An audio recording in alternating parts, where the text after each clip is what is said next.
agama Islam memiliki perkembangan yang besar, punya sejarah yang panjang dalam kehidupan sosial beragama.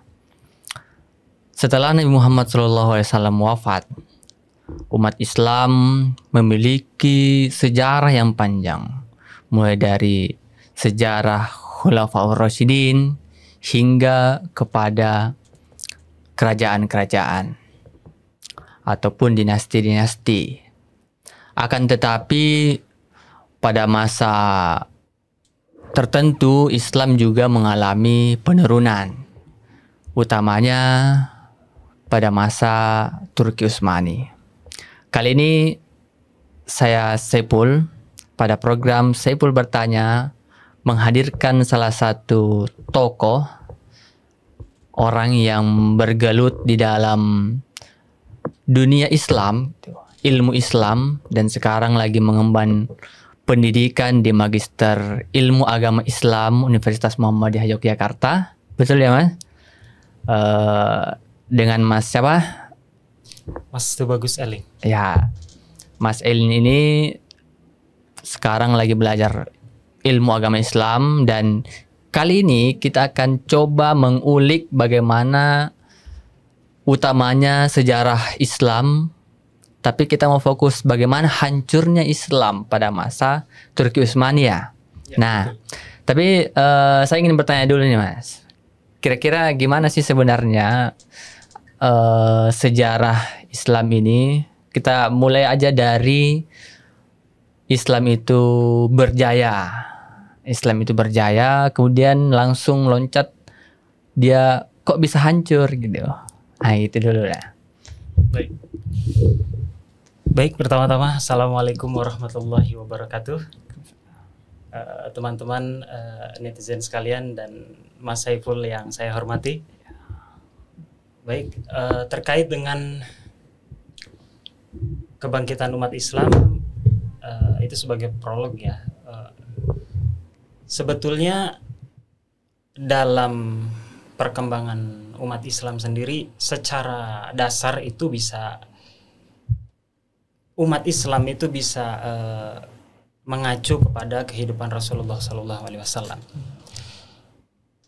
Tapi sebagai peradaban Islam itu sendiri, sebetulnya apa yang digambarkan di baik itu Khulafaur Rasyidin, baik itu Umayyah, Abbasiyah, bahkan sampai Utsmaniyah, sebetulnya pola kebangkitan dan pola kehancurannya itu sama. Oh sama ini ya? Sama, mirip. Apa aja tuh yang... Kalau kita mau bahas soal kebangkitan itu, umat Islam itu akan bangkit ketika dia kembali menjadikan Al-Quran dan hadis itu sebagai pedoman hidup dan tata cara mereka berpikir. Oke. Tapi ada satu tambahan lagi. Ya. Karena setiap peradaban itu punya corak yang berbeda-beda. Mereka menggunakan salah satu amalan, menggunakan salah satu hal yang bisa menjadi perjuangan mereka untuk mereka berkonsentrasi di situ, memajukan Islam. Apa Contoh tuh? misalnya di Abbasiyah misalnya. Abbasiyah itu adalah kaum yang bagus di ilmu pengetahuan. Nah, jadi mereka fokus di situ mengembangkan Islam lewat ilmu pengetahuan yang bisa mereka kembangkan. Kemudian kalau tadi membicarakan soal Utsmani itu kan setelah Abbasiyah. Mereka itu menjadi maju ketika mereka memang berjihad. Mereka kan berada di perbatasan di Anatolia sana.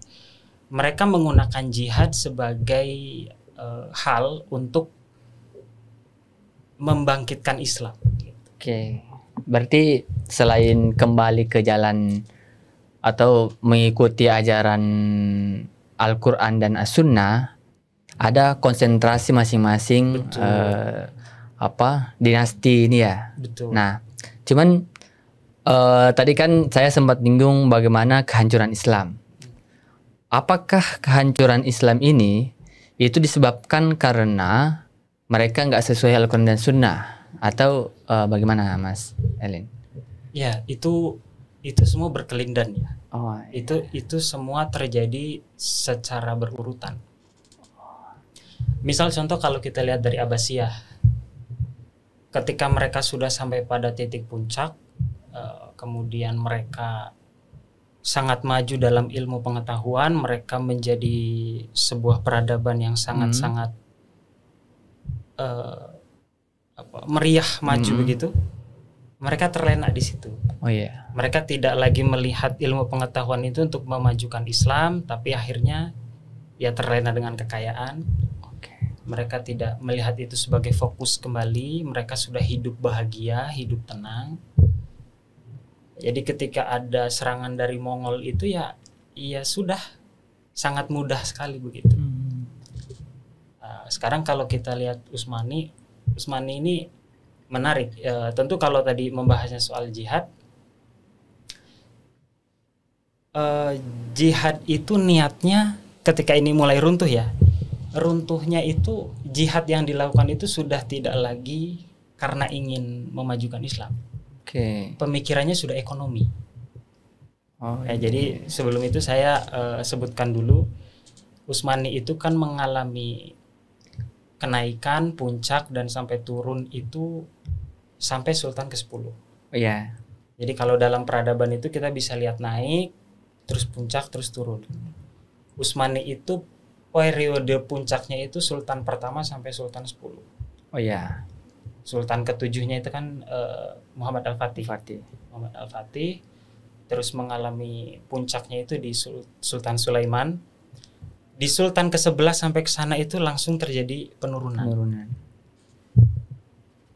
Di antara hal-hal yang bisa dilihat, faktor pertama itu tadi, jihad itu bukan lagi betul-betul murni karena ingin memperluas wilayah Islam, tapi wah ini kalau kita menaklukkan ini ada ekonominya nih. Ya. Ada ekonominya. Untung kita nih. Nah, setelah itu sering kalah Utsmani. Oh, berarti ada pergeseran kepentingan apa? Iya, ada pergeseran kepentingan ya. Pergeseran motivasi lah. Iya. Jadi yang awalnya memang niatnya itu untuk mengembangkan ajaran-ajaran Islam bergeser kepada kepentingan duniawi ya. Betul. Kepentingan kepentingan ya uang, kepentingan ekonomi, dagang dan lain sebagainya. Iya. Nah, tapi kenapa orang luar misalnya kan hancurnya karena diperangi ya tadi ya. Betul. Nah, emang selain ekonomi, apa yang mereka lihat itu agar Islam ini gampang kok dihancurkan? Apa yang mereka lihat gitu? Apakah karena ya udah mereka kayaknya udah nggak bisa perang atau udah nggak fokus dan lain sebagainya sehingga mudah untuk ditaklukkan oleh kaum di luar Islam. Untuk menjawab itu mungkin agak sedikit flashback di Eropa ya. Oh ya. Nah, jadi ketika Utsmani itu sudah sampai pada titik puncak kejayaan sebagai peradaban ya. Di Eropa itu kita kenal dengan istilah The Dark Age. Ya. Abad kegelapan. Ya. Begitu, di mana ya The Dark Age, jadi sebuah peradaban itu bisa dibilang peradaban yang gagal begitu. Kemudian muncul ketika saat itu Renaissance. Renaissance itu kan artinya kembali ke ilmu pengetahuan. Zaman pencerahan. Iya. Apa sih Renaissance itu? Ya ketika bangsa Eropa itu tidak lagi mempercayai doktrin agama mereka. Kemudian mereka menganggap harus kembali kepada ilmu pengetahuan. Yeah. Jadi agama mereka dipinggirkan, mereka kembali kepada ilmu pengetahuan. Seperti contohnya kan Galileo Galilei begitu. Dan kemudian dari situ, dari pemikiran yang berasaskan pada kebenaran pengetahuan itu, mereka akhirnya menemukan berbagai penemuan-penemuan. Yeah. Dari cara berpikir yang kritis itu, mereka secara tahap demi tahap Eropa itu mulai tumbuh. Di sisi yang sama di Utsmani itu terjadi mulai stagnasi dan mulai turun. Nah, orang-orang Utsmani yang sebelumnya punya semangat yang tinggi, kemudian pada zaman sudah sampai puncak dan akhirnya turun. Nah, mereka melihat di Eropa silau. Mereka silau. Mereka, wah kayaknya Eropa menarik nih gitu untuk diikuti. Mereka mulai silau, mulai iri terhadap hal-hal seperti itu. Ada satu hal penting setelah tadi pada periode turunnya itu, banyak sultan-sultan itu mendirikan bangunan-bangunan mewah. Sultan Utsmani. Iya. Oke. Mereka mendirikan istana-istana karena melihat perkembangan di Eropa tadi. Yeah. Mereka mendirikan istana, mendirikan bangunan ini itu. Mereka berpikir dengan membangun bangunan yang megah itu sebagai hal untuk memajukan peradaban. Padahal ternyata bukan dari bangunan. Nah, dari pemikiran yang seperti itu, mereka berlomba-lomba membangun. Berhutanglah. Ya. Berhutanglah Utsmani itu. Ke Eropa. Ke Eropa. Oh iya. Jadi ada satu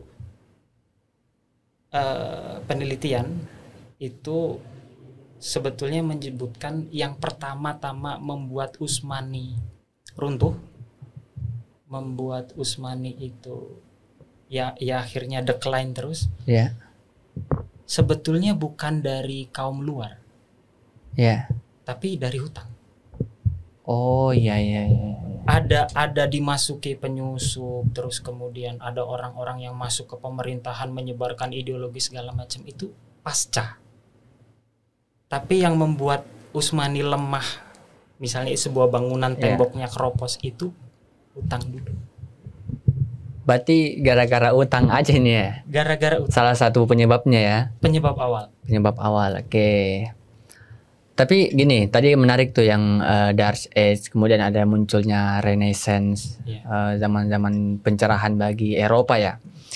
Tapi sebenarnya dari Renaissance ini, tokoh-tokohnya ini, dari mana mereka belajar? Gitu?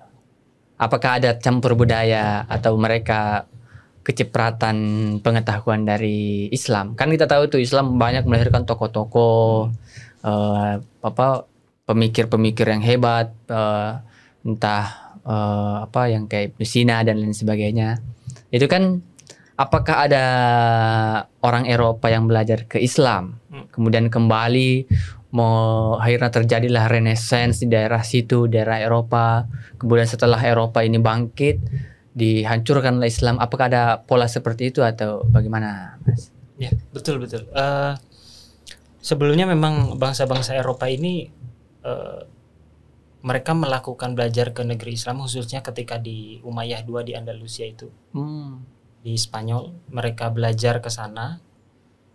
Cuman yang agak buruknya adalah mereka mengcopy paste keilmuan itu tanpa mengkutip juga tentang ajaran Islam atau keilmuan ini berasal dari sana. Yeah. Jadi mereka mengkutip saja, mereka ambil ilmu pengetahuannya begitu. Terus keilmuan itu diimitasi istilahnya, dikembangkan di Eropa. Kemudian ada orang-orang yang terbuka secara kecerdasannya begitu. Akhirnya mereka mengatakan, untuk apa mengikuti doktrin gereja begitu? Toh mereka yang menjadi raja itu juga sama-sama manusia juga begitu. Akhirnya ya sudah, itu menjadi hal yang terjadi begitu saja. Oh iya.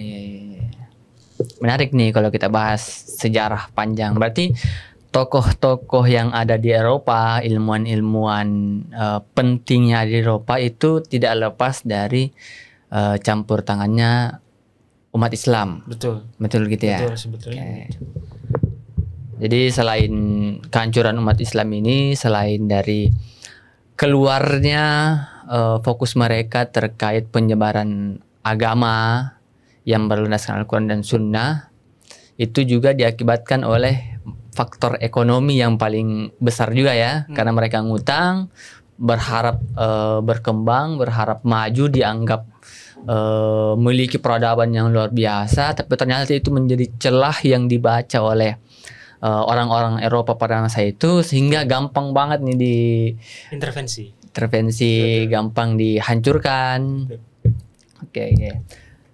Kemudian itu kan masa-masa di daerah timur ya. Nah, kalau di Indonesia deh. Kan tadi pola penyebaran tuh kalau Mas sebutkan ada yang pakai apa? Ilmu pengetahuan, fokus ke ilmu pengetahuan, ada yang pakai perang. Nah, Indonesia atau Asia Tenggara deh yang notabene jauh dari timur. Itu gimana tuh? Apakah pakai perang juga atau pakai ilmu pengetahuan atau bagaimana? Soalnya kan kalau di Indonesia itu setahu saya ya Islam masuk melalui jalur perdagangan, kemudian muncul pengkulturan pencampuran budaya dan lain sebagainya, sehingga tersebar gitu. Atau gimana Mas di Asia Tenggara ini sendiri? Saya lihat di Asia Tenggara ini, saya sebut Nusantara ya, atau Timur Jauh, terjadi perkembangan peradaban Islam yang alami sebetulnya. Oh iya, alami. Bagaimana bisa itu terjadi? Sebetulnya ini ada hubungannya dengan apa yang terjadi di Timur Tengah waktu itu. Pertama, invasi Mongol. Oh iya, invasi Mongol terhadap Baghdad yang sampai hancur itu. Kita kan tahu saat itu Mongol itu menguasai wilayah Asia, hampir full Asia. Dan mereka bangsa yang sangat-sangat sadis dan pintar perang. Orang-orang di wilayah Jazirah Arab atau yang lebih selatan, di Asia lebih selatan. Bentar. Mongol ini Islam atau apa? Biar mereka ini syamanisme kalau istilahnya. Syamanisme apa tuh? Syamanisme itu agama perdukunan sebetulnya. Oh. Diistilahkannya syamanisme. Dia asal muasalnya dari mana? Dari sekitar pegunungan Altai. Oh. Mongol sekarang itu. Ya. Pusatnya di Karakorum. Jadi dia tidak bukan Islam ya? Bukan Islam. Walaupun nantinya setelah berhubungan dengan peradaban Islam masuk Islam juga. Oh ya, oke. Nah, orang-orang di selatan, di Arab itu, mereka melihat wah orang-orang di utara ini situasinya mengerikan nih. Akhirnya mereka melakukan dakwah melalui pelayaran ke wilayah selatan. Oke. Sekaligus kan itu wilayah perdagangan. India, Melayu, Cina itu kan wilayah perdagangan. Akhirnya terjadilah istilahnya penyebaran secara organik, secara alami ke wilayah Melayu. Dan fakta yang kedua, sebetulnya Wali Songo bisa masuk ke Indonesia itu sebetulnya diperintahkan oleh Sultan kelima Utsmani. Oh, Sultan Mehmed pertama. Ya. Bagaimana bisa? Itu ternyata beliau bermimpi ketemu Rasulullah. Ya. Beliau bermimpi bertemu Rasulullah Sallallahu Alaihi Wasallam. Rasulullah memerintahkan untuk kirim dai-dai ke Timur Jauh. Ini Sultan Utsmani masih awal-awal nih. Sultan kelima. Masih jaya-jayanya. Iya. Oke. Kirim dai ke Timur Jauh. Kita kan disebut Timur Jauh. Iya. Akhirnya dikirimlah 9 orang. Angkatan. Jadi sebetulnya penyebaran Islam itu ada hubungannya dengan Utsmani. Oke. Nah, menarik banget ini kalau kita bahas mengenai sejarah perkembangan Islam dari timur hingga ke Asia Tenggara ya. Entah dia karena memang begitu besar pengaruhnya terhadap perkembangan ilmu pengetahuan di dunia. Tadi kita udah bahas tentang bagaimana agama Islam itu berjaya, kemudian bagaimana dia hancur. Walaupun memang kalau kita ulik lebih dalam lagi ada banyak lagi informasi yang saya kira akan kita bahas ke depannya lagi lah ya. Siap. Nah, kemudian tadi bagaimana negara atau Eropa itu belajar Islam, kemudian semangat pengetahuannya yang tinggi, kemudian menghancurkan Islam itu. Terakhir tadi kita udah bahas bagaimana penyebaran agama Islam di Asia Tenggara yang ternyata tidak lepas dari pengaruh Utsmani tadi ya. Iya. Nah, ini menarik banget nih, apalagi di Asia Tenggara yang proses penyebarannya itu agak sedikit berbeda dari yang apa di timur, karena memang kalau kita lihat perkembangan misalnya Wali Songo aja itu punya metode-metode sendiri dalam menyebarkan agama yang berdampak pada kondisi sosial saat ini. Kayak lahir ada ajaran A, B, C, D, banyak banget itu yang bisa kita ulik dan teliti mengenai agama Islam, baik di Timur Tengah maupun di Indonesia. Saya kira seperti itu dulu, Mas. Terima kasih. Barangkali ada closing statement mengenai bagaimana seharusnya orang Islam ini terkait ilmu pengetahuan. Baik. Ya, teman-teman sekalian, kita kan sekarang zaman ilmu pengetahuan, zaman literasi. Kalau kita ingin umat Islam maju kembali sekarang, lebih baik kita belajar dari apa yang sudah terjadi di peradaban-peradaban terdahulu, karena polanya sama. Sejarah itu sebetulnya seperti pengulangan. Jadi kita buat, kalau kita ingin maju dalam ilmu pengetahuan, kita buat Al-Quran dan hadis itu sebagai semangat utama dalam kita meneliti. Jadi kalau misalnya ada ayat, ya a'udzubillahi minasyaitonirrajim, ya ma'syarul jinni inni istata'tum an tanfudhu min aqtaris samawati wal ardi fanfudhu la tanfudhuna illa bisultan. Wahai jin dan manusia, kalau kalian mampu menembus langit, maka tembuslah. Nah, dari ayat itu menjadi semangat kalau kita itu bisa membuat roket, tembus keluar angkasa, mempelajari astronomi, begitu. Jadi itu yang menjadi semangat utama kita. Siap, terima kasih Mas Elin. Sangat luar biasa untuk podcast Saiful Bertanya hari ini mengenai perkembangan ilmu pengetahuan, sejarah Islam dan pengaruhnya terkait pengetahuan-pengetahuan yang ada di dunia saat ini. Tadi udah disampaikan bagaimana kita semangat mengembalikan ajaran agama Islam ini yang sesungguhnya, mengembangkan ilmu-ilmu pengetahuan yang ada, meneliti kira-kira apa yang punya potensi besar dalam kemajuan umat Islam. Saya Saiful, sekian, sampai jumpa.